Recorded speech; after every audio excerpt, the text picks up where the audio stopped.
Kami sudah bersyukur tahu ya. Kita akan angkat satu pujian bersuka dalam Tuhan.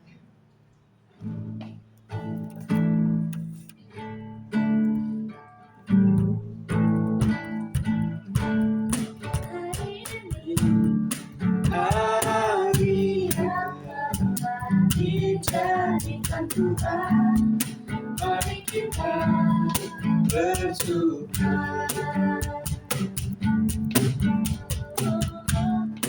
Hari ini hari yang telah dijadikan Tuhan, mari kita bersuka.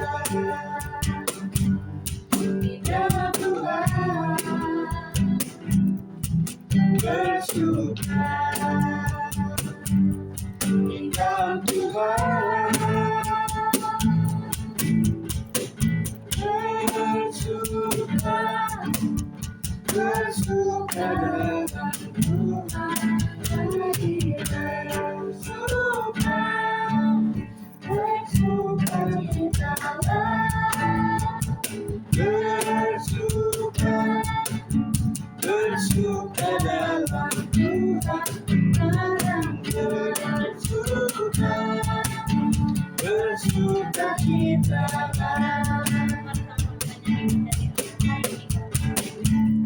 Hari ini hari yang telah dijadikan Tuhan, mari kita bersuka.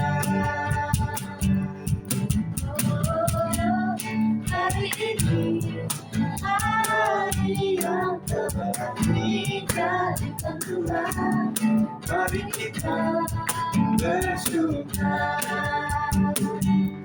Di dalam Tuhan bersuka, di dalam Tuhan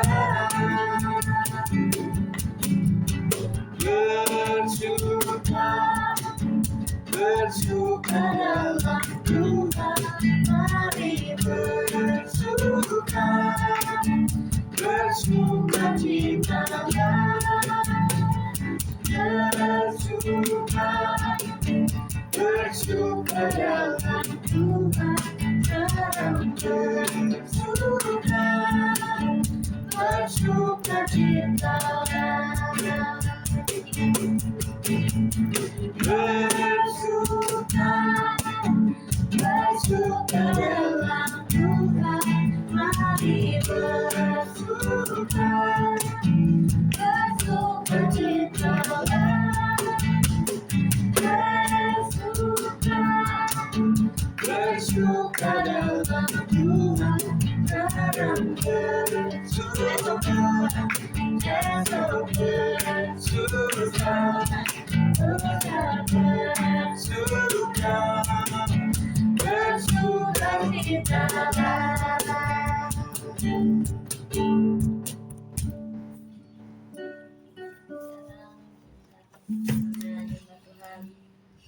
Lebih dalam lagi kita juga mendengar firman Tuhan. Kita angkat satu pujian dengan apakan kuda.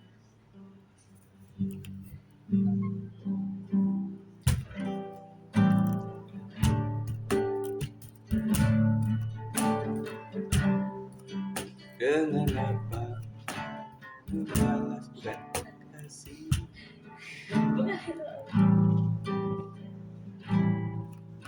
Doa yang setia. Allah yang setia,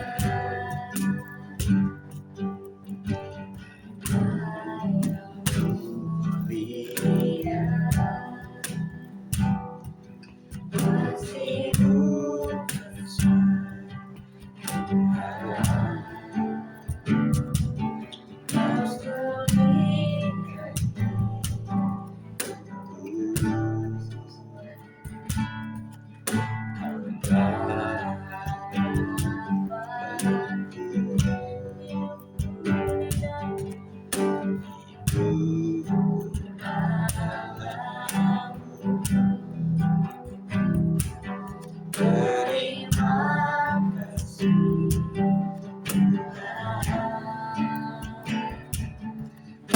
selamatkan hidupku dengan apakah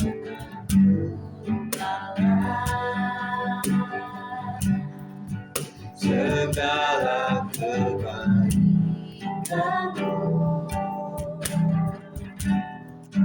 Segenap hatiku menyembahmu Yesus, ku bersyukur padamu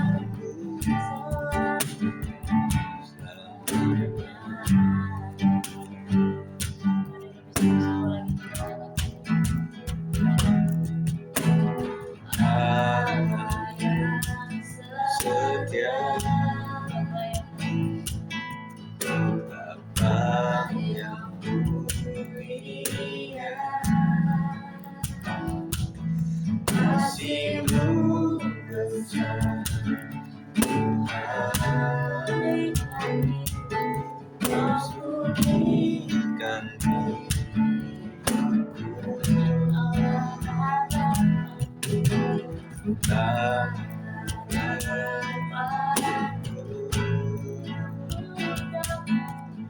Ibu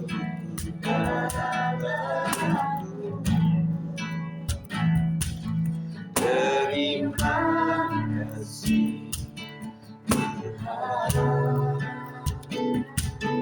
Kau selamatkan hidupku dengan apakah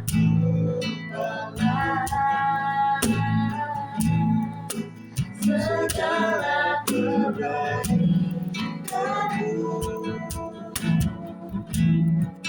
Segenap hatiku menyembahmu Yesus,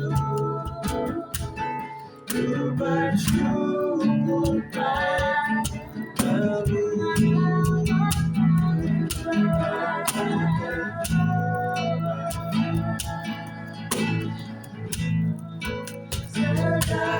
kebaikanmu.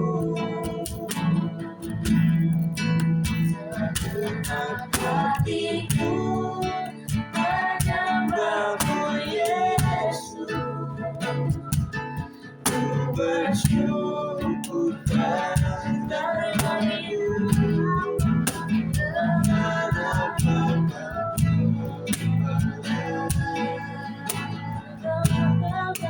segala kebaikanmu.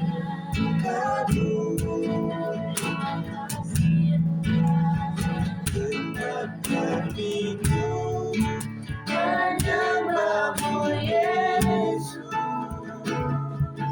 ku bersyukur padamu dengan apakah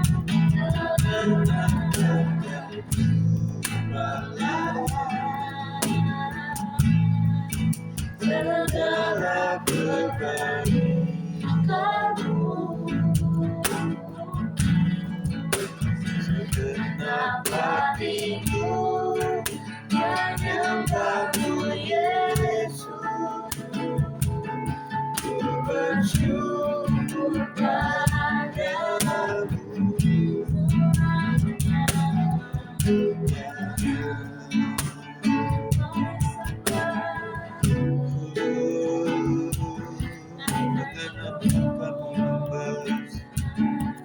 Segala kebaikan-Mu Tuhan, kasih-Mu sungguh besar, terpujilah.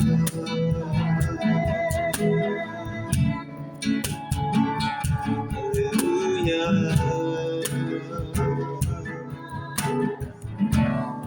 Sungguh kami bersyukur buat kebaikan-Mu.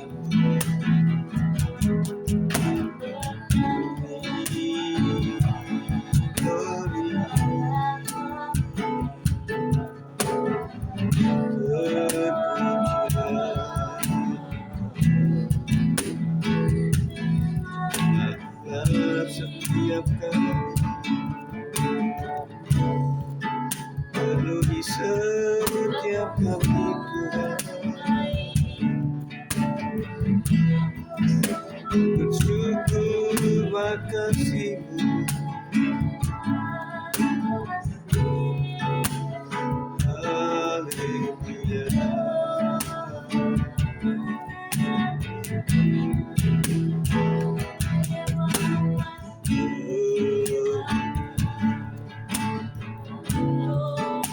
kasih Tuhan Yesus kebaikan. Terima kasih Yesus. Haleluya.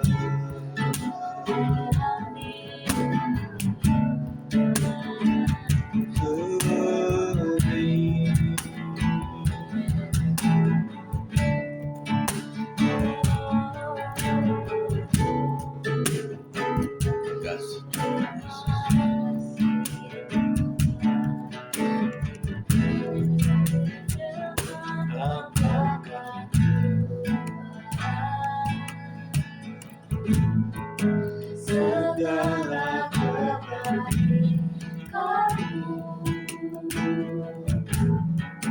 segenap hatiku menyembahmu Yesus,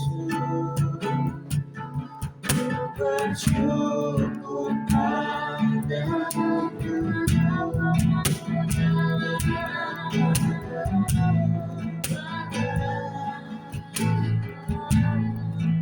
Segala kebaikanmu,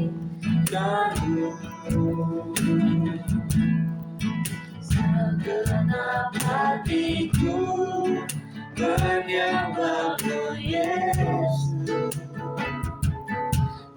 bersyukur padamu dengan apakan Tuhannya. Segala kebaikanmu, segenap hatiku menyembahmu Yesus, bersyukur padamu.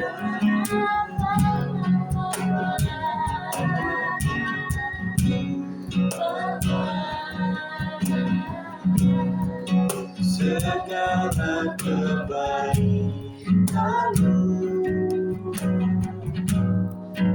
segenap hatiku menyembahmu Yesus, bersyukur padamu.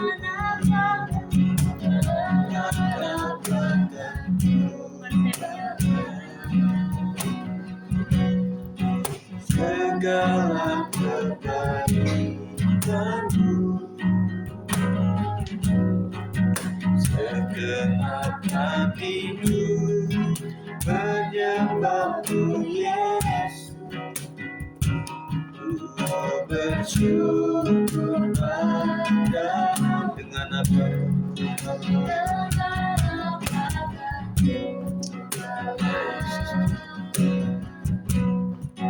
Segala kebaikanmu,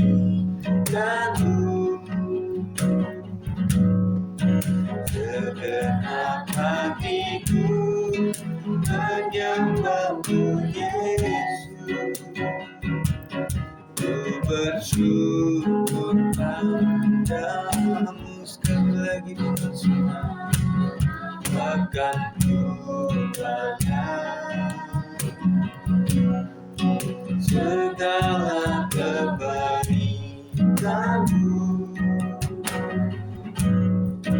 segenap hatiku menyembahmu Yesus, segenap hatiku menyembahmu Yesus, segenap hatiku menyembahmu Yesus, bersyukur padamu selamanya.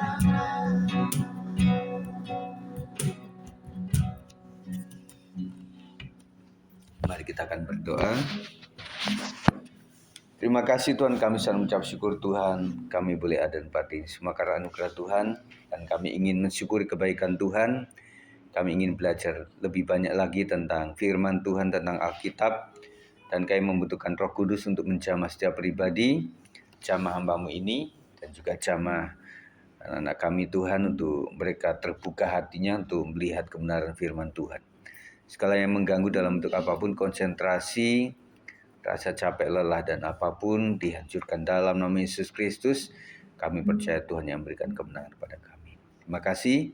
Kami siap untuk mendengarkannya. Demi nama Yesus kami berdoa. Yang percaya katakan amin. Puji Tuhan ya. Kita bersyukur pada hari ini kita akan belajar sama-sama. Saya sudah share di grup ya. Kita akan sharing sama-sama mengenai belajar membedakan. Pembacaan kita ada di dalam salah satu ayatnya ada di dalam pembacaan Alkitab harian GPI S56 ya. Yang berharap sih anak-anak muda juga ikut membacanya ya. Nanti mumpung masih baru imamat ini ya, kita sudah mulai dari Kejadian lagi. Sesibuk kalian dicoba aja ya, supaya nggak terlalu banyak medsosnya gitu ya. Meskipun scrolling medsos, tetapi tetap coba membaca Alkitabnya. Setuju ya? Imamat 11 ayat 47 kita akan baca serentak bersama-sama. 1, sudah ketemu? Imamat 11 ayat 47, 1, 2, 3. Yakni untuk membedakan antara yang najis dengan yang tahir, antara binatang yang boleh dimakan dengan binatang yang tidak boleh dimakan. Nah, pelajaran buat kita adalah generasi saat ini, generasi kalian itu hidup di dunia yang serba cepat ya. Jadi kalau melihat 5 tahun yang lalu sampai sekarang, yang lebih cepat itu apa kira-kira? Percepatan teknologi atau apa? AI mulai muncul ya. Nah 5 tahun dulu nggak terlalu gencar, bahkan AI itu masih apa ya. Dan kemarin Om baca itu dari Mississippi ya. Jadi AI itu masuk award gitu. Jadi meskipun pakai aplikasi AI, tetapi dapat penghargaan gitu. Jadi udah mulai ke situ. Jadi kita, waduh itu zaman AI juga menolong, tapi juga menjadikan kita, produk kita jadi buat apa kan begitu ya. Nah berarti buat anak-anak muda yang paling penting sekarang adalah menguasai teknologinya. Ya, jadi nggak cuma menjadi pengkonsumsi daripada teknologi yang ada, tetapi semoga kita menjadi pelakunya. Kalian pasti kenal Dr. Lee ya, yang kemarin kita lewat itu, yang rumahnya di situ tuh. Nah dia TikTok live itu sehari bisa 4,6 atau miliar, ya kan? Jadi medsos yang memang digunakan secara baik ternyata menghasilkan. Gitu. Kita cari uang 100.000 susah banget. Gitu. Tetapi dengan TikTok kok bisa gitu. Dia jualan itu kayak semacam, tahu ya, Richard Lee itu yang jualan kayak skincare gitu. Dan juga ada perusahaan dia yang punya itu luar biasa. Jadi sampai miliaran begitu, kenapa enggak kita, caranya bagaimana tuh orang gitu. Ya kita pengen tahu. Nah percepatannya luar biasa. Informasi masuk setiap detik, betul ya. Jadi informasi itu, makanya scrolling itu nggak pernah yang basi lah artinya. Selalu ada gitu yang baru, selalu ada yang baru. Dan kan setiap hari, orang setiap detik aja sudah ada informasi yang baru. Jadi perkembangannya sudah kayak gitu. Terus kemudian opini berseliweran. Opini apa? Opini apa? Ya. Kamu punya opini, opini, saya punya opini. Opini itu apa? Pendapat pribadi. Jadi sekarang tuh orang bisa boleh ngomong gitu loh. Karena kan setelah reformasi ini, semua orang boleh ngomong dan bisa ngomong. Meskipun membuat negara ini jadi gaduh, karena dilindungi oleh undang-undang gitu loh. Jadi orang tuh berhak untuk menyampaikan pendapat. Nah, zaman kalau kalian belum lahir lah, zaman Orde Baru itu lebih dibatasin itu wartawan atau apa itu ya. Makanya sampai seorang pemimpin bisa puluhan tahun menjabat. Nah, karena nggak ada dibuka untuk mengajukan pendapat gitu loh. Ya. Bahkan di zaman itu tuh ada istilah Petrus, pembunuhan misterius. Jadi kalau orang berpendapat kira-kira mengganggu stabilitas negara, tiba-tiba hilang. Dan kemudian mayatnya nggak hilang, tetapi modelnya sama. Mayat itu ada, kemudian tertelungkup ya ditembak begitu aja, tanpa diadili atau apa. Dan akhirnya ya itu yang terjadi masa lalu ya. Kemudian apa yang benar sering bercampur dengan apa yang sekedar tren, betul ya. Jadi yang benar atau yang tren itu kadang-kadang lebih unggul yang trennya daripada benar. Maksudnya yang tren itu nggak selalu benar, tetapi karena sudah tren, akhirnya dianggap sebagai kebenaran. Di tengah arus itu Tuhan menceritakan, memberikan satu kemampuan penting yang sering dileburkan, yaitu kemampuan untuk membedakan. Nah, kalau Tuhan memberikan itu berarti yang membedakan itu bukan kekuatan otak kita, rasional kita, tetapi ada suara hati yang disebut Roh Kudus yang bicara kepada setiap kita. Jadi untuk membedakan itu gitu. Supaya orang nggak membaca apa, mendengar apa langsung ditangkap ini benar. Terus di forward, di posting ulang gitu ya. Jadi sampai ditunggu ini benar atau enggak begitu ya. Kemampuan untuk membedakan. Ini bukan hanya tentang makanan yang haram, itu bicara tentang makanan yang haram ya, dan halal gitu ya. Ini tentang ketajaman rohani, kemampuan untuk mengenali mana yang membawa kita makin dekat kepada Tuhan dan mana yang pelan-pelan menjauhkan kita darinya. Itu ya. Michael waktu di Nias ibadahnya agak beda ya. Karena gereja suku ya. Iya, jadi agak beda. Dan kemudian membawa kita lebih jauh dari Tuhan atau mana yang lebih mendekat gitu. Membedakan itu. Antara ini yang menjauhkan diri atau memang mendekatkan diri kepada Tuhan. Mana yang lebih ke situnya gitu loh. Kita akan bicara yang pertama, membedakan itu perlu latihan. Pembedaan tidak datang otomatis. Ya artinya membedakan apa yang baik, apa yang buruk itu nggak otomatis. Bisa terjadi di media sekarang ya. Kalau secara umum sih gampang, itu merah ini putih gitu ya. Tetapi membedakan satu yang keluar dari medsos itu membutuhkan kecerdasan rohani. Generasi Z sering harus memilih setiap hari. Yang pertama, konten apa yang harus ditonton. Benar ya? Jadi konten apa ini harus ditonton. Jadi pilihannya itu. Jadi ada yang kalau anak-anak kecil kan selalu yang game gitu ya. Selalu itu aja. Kalau saya lihat anak-anak sekolah minggu di atas itu, melihat anak ini, oh itu, kemarin kan itu, ini lihat ini, oh itu. Jadi kayak itu aja gitu ya. Nah, kalau kalian sudah usia segini mungkin akan lebih beda kepada yang kesukaan gitu ya. Kalau Demon sukanya apa? Konten itu. Contohnya apa? K-pop. Kalau Rahel apa? Apa ya? Beda-beda sih. Apa?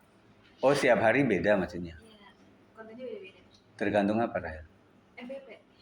Oh gitu, yang paling viral gitu ya? Iya. Pilihannya. Kalau Melisa apa?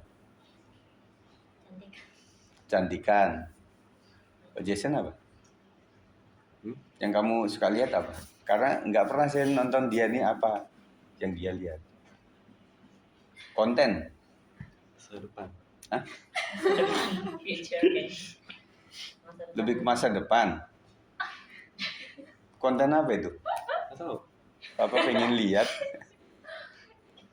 Kamu saya misalnya tentang apa sih? Misalnya tentang, hah? Finance. Oh finance. Oh. Ngerti ya? Jadi maksudnya dia lebih suka kepada konten tentang finance, tentang menabung, investasi gitu ya, tentang marketing. jualan gitu ya. Pokoknya yang apa-apa yang bisa menghasilkan uang gitu ya. Gitu. Heeh. Contohnya apa sayang? Hah? Contohnya apa? Ya yang lewat-lewat. Kan yang lewat banyak ya. Yang intinya kan memang benar. Jadi yang lewat itu mengandung konten kecantikan, mengandung konten finansial atau konten yang cuma berita-berita yang sedang terjadi gitu ya. Tapi kan lebih suka ke situ ya, yang finance gitu ya. Contohnya apa satu? Yang tadi disebutin. Contohnya apa? Kan ada tokohnya atau brandnya atau produknya atau sesuatunya gitu loh. Nanti Michael ya. Yang tadi. Ngerti nggak maksudnya? Nanti tanya secara pribadi ya sama dia. Kok Michael apa Michael yang sukanya? Ya, game. Game ya, konten game gitu ya. Nah, maksudnya kamu ikut nge-game atau melihat konten gamenya? Seringnya? Seringnya sih main game. Main gamenya. Nah, main game itu kan ada yang main sendiri ya. Tetapi ada yang main sama orang lain gitu. Kamu yang mana? Kamu mainannya apa sih? ML. ML. Oh, Mobile Legend. Kalau Mobile Legend itu sendiri ya? Enggak. Bisa sendiri bisa. Oh, kamu seringnya sendiri atau? Sama teman-teman rumah. Oh, teman-teman rumah. Papa ya? Enggak. Oh, enggak. Iya. Jadi saya ingat gini loh. Saya bukain ya. Waktu itu kan si Om nggak tahu ya. Si Yafet itu kan nggak pernah disetirin mobil gitu ya. Nggak pernah dikursusin. Kemudian waktu kami dulu kan masih tinggal di itu loh, yang dekat mana itu? Sebelumnya apa? Di perumahan apa yang sebelum setelah Cakrabuana itu? Depok, Mas. Puri Depok Mas. Nah kami kan memang pergi ya, mobil itu ada di rumah. Itu ternyata dia setir itu yang Corona loh, yang panjang itu.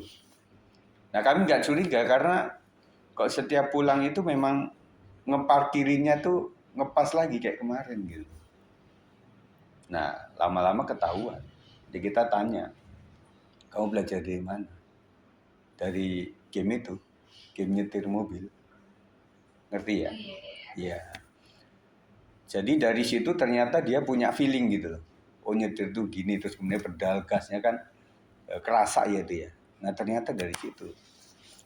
Namun saya maksud Om itu ada game-game yang memang berguna, yang artinya untuk keterampilan kita. Kan lumayan kalau nyetir aja berapa ya? Maksudnya sekolah nyetir itu kan lumayan. Nah kalau dengan begitu saja bisa, gitu ya. Dan semoga si Jason ini dengan melihat konten akhirnya jadi pebisnis marketing yang handal. Puji Tuhan ya. Terus kemudian komunitas mana yang diikuti? Nah di grup-grup tuh banyak sekali ya, artinya komunitas yang orang suka bawel, orang yang suka frontal, ada komunitas-komunitas medsos maksudnya ya, itu ada beberapa. Tetapi kalau kalian saya pikir masih yang pribadi gitu ya. Tetapi ada grup-grup tertentu, misalnya grup-grup itu WA misalnya, atau IG, mungkin ada grup di situ yang kadang-kadang ya udah kita ngegrup aja. Nah suatu saat ada ibu-ibu tapi ya bukan generasi kalian, dia bilang yuk kita ngegrup yuk supaya kita bisa ngegibah atau ngegibah ya, ngomongin orang lain gitu. Nah ibu gembala waktu diajak, ayo mam kita ikut yuk ngobrol-ngobrol, kita makan-makan sama-sama, gibah bersama-sama. Jadi itu yang nggak boleh ya. Jadi komunitas yang mana yang harus diikuti, harus benar-benar kita paham ini menujunya kemana, itu harus kita jelas. Kemudian kata-kata apa saja yang bisa diposting. Siapa yang suka ngeposting? Yang kedua di mana? Kalau Michael suka posting nggak? Enggak. Diamond di mana? Ada Discord juga ya? Kalau di iOS. Kalau Lovely pakai itu. Saya tanya, ternyata cuma di iOS tuh Discord. Makanya si Lovely itu nggak terlalu di WA, lebih ke Discord itu katanya, kata maminya ya. Apa tadi? Ya, kalau Demon posting apa? Misalnya, atau foto-foto gini selfie sama temennya. Tapi rata-rata memang kayak gitu sih. Mau diumum juga kan, kalian kan juga waktu di Blok M itu, di masyarakat luas juga bikin begitu ya. Ya wajar karena anak-anak Gen Z juga udah memang musimnya begitu. Orang beberapa pendeta aja kayak gitu. Ya artinya main TikTok atau apa gitu ya. Daripada yang joget-joget orang yang nggak tahu juntrungannya, mending pendeta lah yang ada beberapa. Tapi belakangan mulai nggak ada lagi, mungkin banyak dikritik gitu. Masa pendeta habis khotbah habis itu TikTokan. Kemudian hubungan mana yang harus dijaga? Nah, kalian pasti punya beberapa pertemanan gitu ya, yang memang harus dijaga atau mending ditinggalkan saja. Ya. Jadi ada beberapa hubungan itu yang kadang egois. Artinya gini. Makanya kalau ada beberapa murid yang cerdas, pinter itu kadang-kadang temennya banyak. Tetapi kadang-kadang temennya itu memperalat gitu loh, memperdayakan gitu. Ya nggak apa-apa, tapi ya jangan begitu gitu loh. Artinya saling menyumbang gitu loh, saling support gitu. Jadi kalau di kerja kelompok itu kerkom tuh ya, kadang-kadang ada kelebihan masing-masing. Ini kelebihannya adalah kinestetik yang suka olahraga. Ini kelebihannya adalah seni, gambar atau menari atau musik gitu. Ini kelebihannya dari hal keuangan atau administrasi gitu ya. Nah waktu itu kerjasama baik, jadi kayak tangan gitu. Ada yang lebih kuat, tetapi ada yang lebih kepada yang memimpin, nunjuk-nunjuk. Ada juga yang manis, jari yang suka dikasih cincin, sini juga. Ada juga yang paling lemah. Tetapi semua kan pemakaiannya berguna semua, betul nggak? Kalau ini mau mijit nyamuk, kalau ini maaf kata kalau misalnya buang kotoran di hidung juga pakai jempol kan enggak. Jadi semuanya berguna. Nanti kalian akan mengenal bahwa ini berguna semua adalah ketika salah satu dari jari kita itu misalnya kesemutan atau kebas. Ya. Pernah kebas Kak? Belum ya? Belum pernah. Jadi kalau sempat kebas itu nggak enak. Karena begang nggak ngerasa. Ya bukan kebas lama lah. Misalnya semutan dikit aja karena habis tidur atau habis genggam itu. Kalau kalian genggam gini terus kemudian coba gini, terus kemudian pegang erat begini, ini darahnya hilang. Nah, waktu dikeluarin jadi gitu. Coba deh, giniin, tekan, habis itu gini, nah pegang sini erat. Udah gitu kan, pucat, habis itu lepas. Tuh. Nah setelah dilepas itu kan gitu ya. Nah artinya seluruh jari-jari kita itu setiap second itu membutuhkan ada aliran gitu. Ya, rasa banget. Dan itu anugerah Tuhan. Ya. Jadi kalau sampai satu nggak enak aja udah pusing gitu ya. Kemudian Tuhan ingin kita punya radar rohani yang tajam. Artinya kita membutuhkan itu. Dan tidak semua yang populer itu baik. Yang kedua ya. Tidak semua yang populer itu baik. Jadi orang bilang gini, kalau kita jadi pengen terkenal itu nggak mesti yang produk bagus, yang mesti cakep atau apa gitu. Kadang kalau yang tengah-tengah itu malah susah untuk ngepop, untuk jadi populer gitu. Bayangkan ada beberapa artis yang karena kejelekannya itu malah terkenal, bener nggak? Jadi malah jadi icon gitu ya. Atau yang terlalu ganteng atau terlalu cantik, itu mudah viral begitu ya.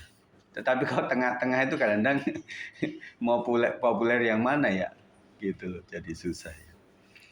Jadi maksud saya adalah bahwa populer itu tidak selalu baik lah, karena keberuntungan saja, ya. Jadi kadang-kadang keberuntungan saja. Imam Ahmad menegaskan bahwa ada hal yang tampak normal tetapi sebenarnya merusak.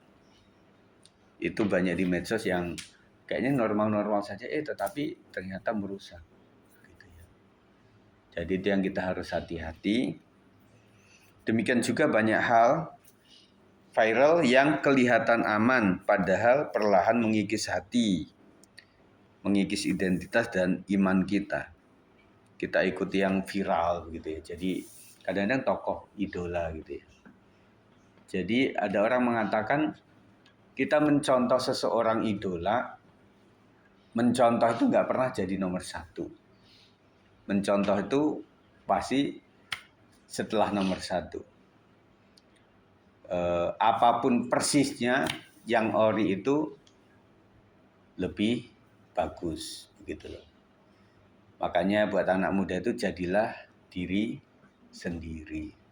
Nggak usah jadi seperti orang lain. Artinya ya Tuhan ciptakan kita, kelebihan kita kayak gini ya udah. Nggak usah pengen seperti yang lain dengan cara yang tidak patut lah begitu. Ada orang yang pengen kayak sesamanya yang lain gitu loh. Pengen yang hidungnya mancung, pengen yang rambutnya keriting, ikal atau lurus begitu ya. Pengen yang tinggi begitu ya. Kadang-kadang malah yang pertama nggak bisa bersyukur dengan apa yang Tuhan ciptakan. Yang kedua, ketika pengen seperti orang lain itu akan lebih bagus dibanding yang meniru. Jadi seperti diri sendiri aja. Hati-hati membiarkan budaya menentukan standar hidup. Maksud saya mungkin budaya perkotaan, budaya pedesaan itu agak beda. Dan kadang-kadang budaya perkotaan ini menjadikan seseorang menjadi berubah gitu loh. Bukan berubah bagus, tetapi kadang-kadang kurang bagus. Karena kalau budaya misalnya gotong royong, saling itu ada di pedesaan waktu itu ya. Karena kalau di desa itu kadang-kadang pagar pun kayak seperti nggak ada. Kalaupun ada itu untuk menghindari nanti ada sapi masuk atau kambing masuk begitu. Bukan menghindari supaya tetangga nggak bisa masuk, enggak. Tetapi kalau di kota beda.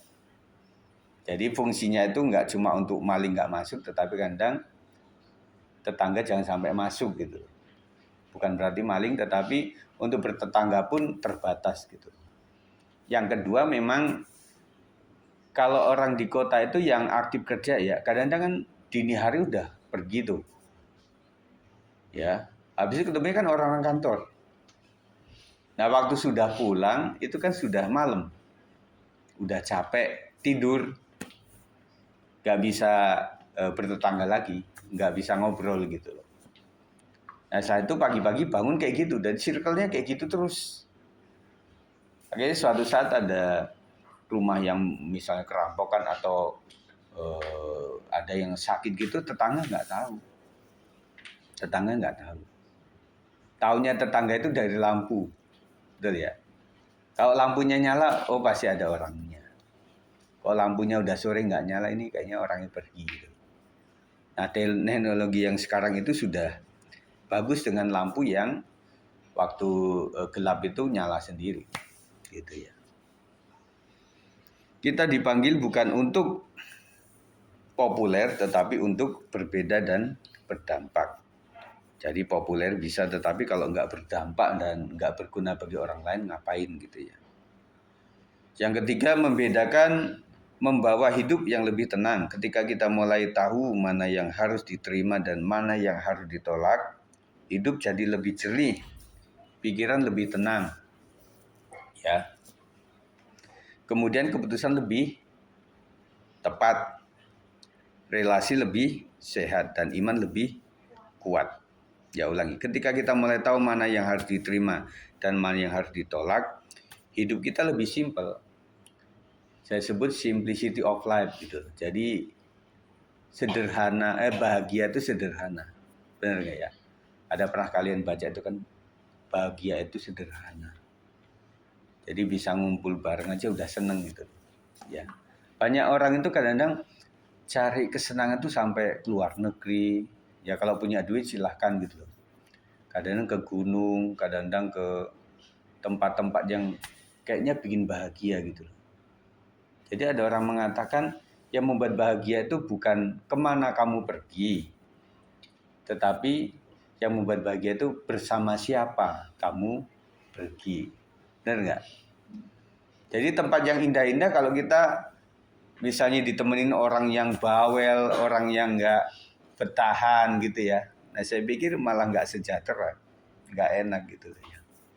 Tetapi kalau orangnya udah ya sama-sama lah suka jalan, kemudian sama-sama suka melihat, itu enak. Mau selama apapun masih betah gitu ya.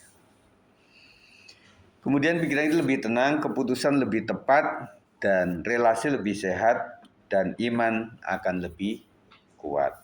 Tuhan tidak ingin kita bingung, Ia ingin kita berjalan dengan arah yang jelas. Bagaimana melatih hati agar bisa membedakan? Yang pertama, dekat dengan firman. Firman Tuhan adalah standar pemisah. Jadi apapun kata orang, saya usulkan supaya kalian itu lebih kepada apa kata firman, apa kata Alkitab gitu. Dan bahkan ada beberapa anak muda yang memang dia tahu kebenaran firman Tuhan, dia bisa nasihatin orang tuanya. Bisa. Bukan berarti setelah ini kalian apa-apa mesti guruin orang tua, enggak juga. Pasti ada beberapa yang kadang-kadang orang tua, oh maaf, bukan gitu Pak, maaf bukan begitu. Kalau firman Tuhan mengatakan begini gitu ya. Nah kalian bisa tahu standarnya adalah firman Tuhan. Nah bagusnya kalau standarnya firman Tuhan itu siapapun yang bicara akan dihormati. Selain firman Tuhan itu tergantung umur, benar nggak? Kalau kakek udah ngomong diem aja kamu, gitu ya. Meskipun kakek itu kadang-kadang bisa salah. Tetapi kalau standarnya firman Tuhan, semua orang di dalam keluarga itu taat kepada firman, meskipun dia anak sekolah minggu yang kecil sedang bicara, Oma, opa, kita ke gereja ya besok. Iya nak, kita akan ke gereja. Gitu, ya. Tetapi kalau bukan firman Tuhan, apaan sih anak kecil? Baru hidup di dunia kemarin, udah ngatur-ngatur gitu ya. Jadi standarnya adalah firman Tuhan. Yang kedua, jaga hati. Apa yang kita konsumsi mempengaruhi kejernihan rohani kita. Jadi menjaga hati itu perlu sekali. Ada lagu dari lain, jagalah hati, jangan kau kotori gitu ya. Nah, artinya kalau hati kita baik, apapun jadi baik. Betul ya? Kalau kalian sedang tidak baik-baik saja, kamu melihat apa juga nggak enak gitu.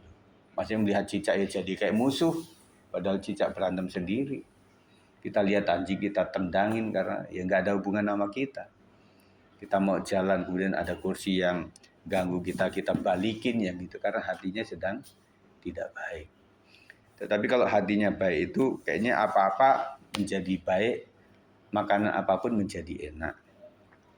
Cari komunitas yang sehat, lingkungan menentukan ketajaman discernment. Gitu ya. Jadi artinya apa? Kemampuan untuk membedakan atau memahami dan menilai sesuatu dengan jelas. Jadi lingkungan menentukan ketajaman itu. Yang selanjutnya tanya Tuhan lewat doa. Roh Kudus memberi kepekaan. Amin. Jadi itu yang nanti kalian baca lagi supaya lebih jelas lagi dimaknai. Kalau masih bingung tanya ke orang tua lah. Om Sigit kasih materi kayak gini maksudnya apa gitu ya. Karena kita terlalu cepat. Itu saja yang mungkin Om kasih. Dan kita akan doa ya. Doa sesuai bacaan ini. Kemudian nanti saya akan doa. Ya, kita akan bersama-sama. 1, 2, 3. Tuhan, tajamkan hatiku untuk membedakan mana yang baik dan berkenan kepadamu. Tolong aku memilih yang benar sekalipun itu tidak populer. Bentuk aku menjadi pribadi yang kuat murni dan bijaksana di tengah dunia yang penuh kebingungan. Kita akan berdoa. Naikkan satu pujian sih.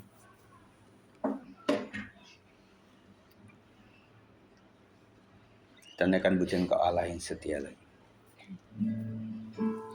Kau Allah yang setia, yang mulia, terima Tuhan, Kau selamikan hidupku. Kaulah harapanku, Kaulah harapanku.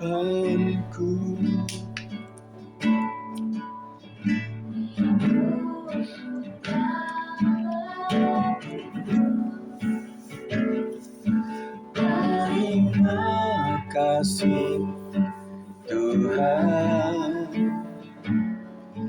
Kau selamatkan hidupku. Dengan apa kan ku balas segala kebaikan-Mu? Segenap hatiku menyembah-Mu Yesus. Ku bersyukur dengan apa ku balas? Dengan apa kan ku balas segala kebaikan-Mu? Segenap hatiku menyembah-Mu Yesus.